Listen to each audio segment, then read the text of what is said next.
sejam bem-vindos a mais uma edição do Viva Saúde. Este programa é uma parceria da TV Viçosa com o programa Medicons, Medicina Consciente em Debate, do curso de Medicina da UFV, com apoio do Agros, Instituto UFV de Seguridade Social. O Viva Saúde quer levar a você debate sobre prevenção de doenças e qualidade de vida. No programa de hoje, nós vamos falar sobre o sono. Quem não tem saudade daquele tempo em que era difícil acordar e sair da cama? A insônia e outros distúrbios do sono afetam a qualidade de vida e são um tormento para quem tem este problema. Para falar sobre isso, nós convidamos o médico neurologista e professor do curso de Medicina da UFV, Lucas Vilas Boas Magalhães. Se você sofre dos distúrbios do sono, fique atento, porque o Viva Saúde está começando. Bem-vindo, doutor Lucas. Vamos começar dizendo o que é sono, para as pessoas entenderem o que é a falta dele. Bom dia, Léa. Muito obrigado pelo convite. É um prazer estar aqui na TV Viçosa, né? Eu queria parabenizar a TV pelo programa e pelos seus 20 anos, né? Muito obrigada. É um prazer de estar aqui.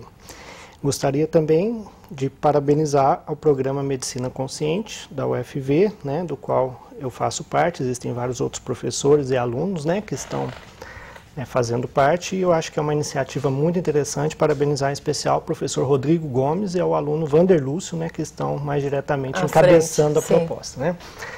Bom, Léa, o sono realmente eu acho que é um tema extremamente pertinente, né? Ao contrário do que as pessoas pensam, né? O que é o sono? O sono não é só um estado de repouso, né? Lógico que isso a gente sabe, né? Que a pessoa deita e dorme, descansa e relaxa o seu corpo, mas hoje em dia a gente sabe, por exemplo, que o sono ele é fundamental para que a pessoa ela reponha, né, os estoques de substâncias do cérebro, né, o que a gente chama de neurotransmissores, né, que são fundamentais para a nossa vida. O sono é fundamental para manter a estabilidade psíquica do indivíduo, né, para ele ficar bem emocionalmente, psiquicamente, né.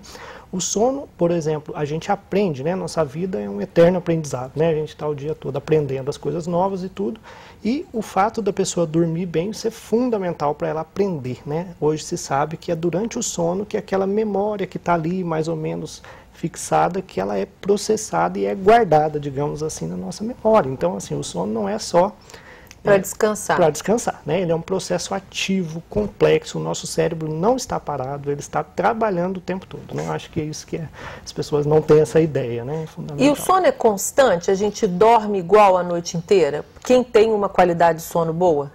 Não, isso é outra pergunta interessante. Às vezes as pessoas que estão nos ouvindo, né, os telespectadores, acreditam que o sono a gente deita e fica a noite toda de uma forma única, né? E não é assim, né? A gente sabe, né, de uns 60 anos para cá, com os estudos e tudo, né, que a gente tem basicamente dois tipos de sono, né? Que é o sono REM, que a gente chama, né? Que é o sono, um momento do sono em que a gente está completamente relaxado, nossa musculatura completamente parada, e se a gente colocar, né, uma monitorização aqui nos olhos, né, a gente não vê porque a gente está com o olho fechado, mas o nosso olho ele está movimentando muito rápido, né, e é a hora que a gente está sonhando, né, isso é o que a gente chama de sono REM, né, sono de movimentos rápidos dos olhos, né. Isso é mais no finalzinho da noite que dá, né, que é quando a gente sonha mais, né, e mais no início da noite predomina o que a gente chama de sono não REM, ou seja, não tem esses movimentos dos olhos, né, e a pessoa tem, né, a musculatura não está completamente relaxada, né, ela não tem sono nessa hora, mas esse sono não REM é fundamental para a pessoa descansar, né, para ela relaxar.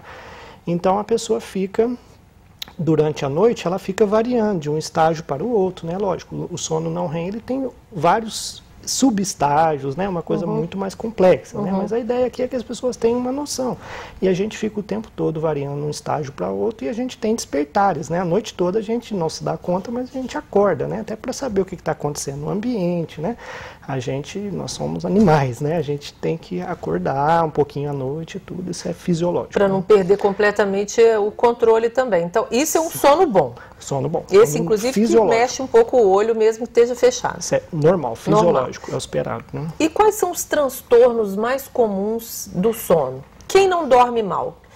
O telespectador que está nos assistindo, assim, como é que quem dorme com ele, vai perceber que ele tem um distúrbio de sono?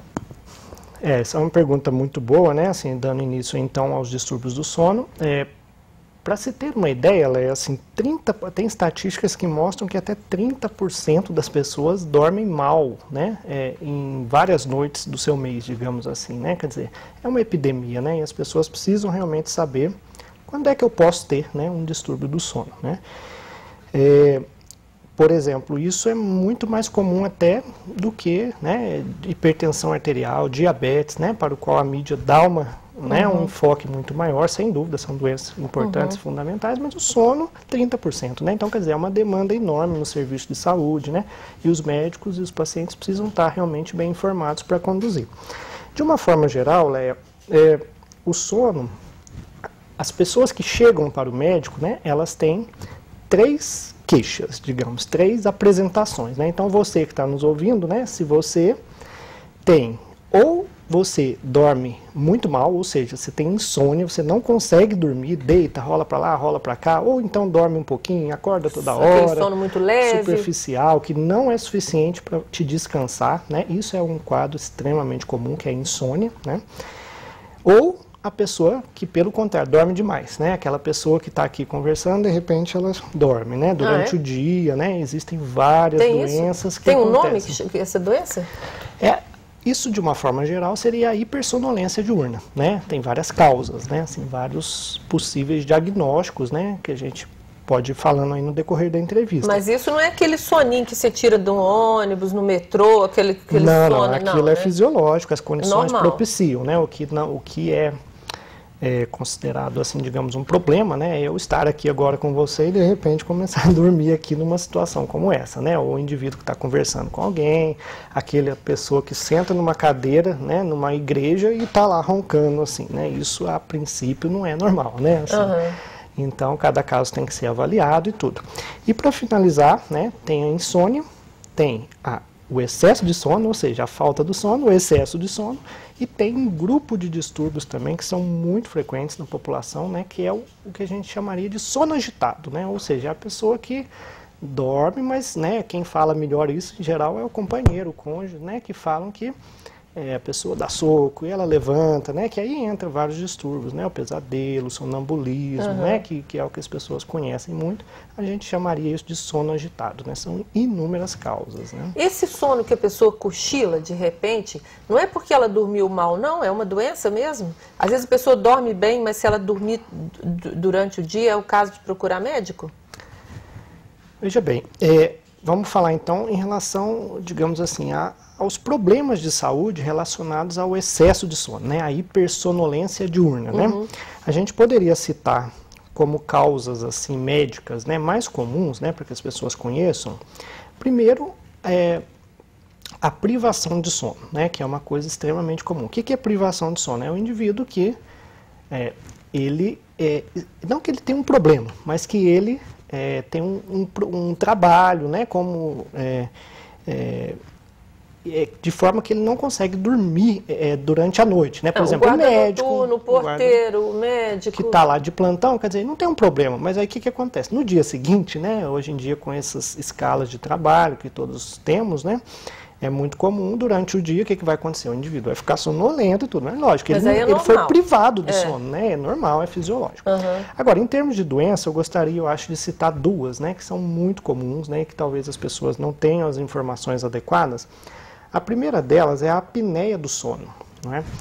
A apneia do sono é uma doença que, em geral, dá em indivíduos mais velhos, né? Um indivíduo que é mais gordinho, né, digamos assim, que tem o pescoço mais curtinho, né, uma dificuldade, né, que tem aqui mais saliente, né, mas pode dar numa pessoa qualquer, normal, mais magra e tudo. Então o que acontece? Esse indivíduo, é aquele indivíduo que ronca excessivamente à noite, aquele ronco que a gente escuta assim lá da cozinha, né? É aquele indivíduo que às vezes o cônjuge vê que à noite ele dá umas paradas de respirar, né? Tem que dar uma cutucada nele, né? Isso chama atenção, né? É que ele está parando de respirar. Está mesmo? Está, né? E durante o dia esse indivíduo ele fica sonolento, né? Porque o que acontece nessa apneia do sono? Há uma obstrução, né? Isso pode acontecer em criança, em adulto, né? Criança em geral é mais pela adenoide, pela amígdala, né? Que entope a respiração da criança, ela fica roncando, sufocada, e o tratamento em geral é você operar, né? O otorrino vai resolver isso pra gente. Agora, do adulto, não. A pessoa adulta, ela tem uma flacidez, os músculos aqui da garganta, eles são muito flácidos. Então, à noite, nessa fase do sono, que a pessoa relaxa totalmente, que é o sono REM, essa musculatura tende a colabar, né? Então, o que acontece? Quando a pessoa puxa o ar, é como se você puxasse uma seringa num canudinho, assim. Você puxa o ar, o canudinho faz, né? Faz aquela coisa. É o que acontece. A pessoa puxa o ar para baixo, aí fecha a respiração. Fechando a respiração, o que acontece? Ela começa a roncar, né? Para tentar passar o ar. Ela para de respirar, a oxigenação do sangue cai, né? Quer dizer, a pessoa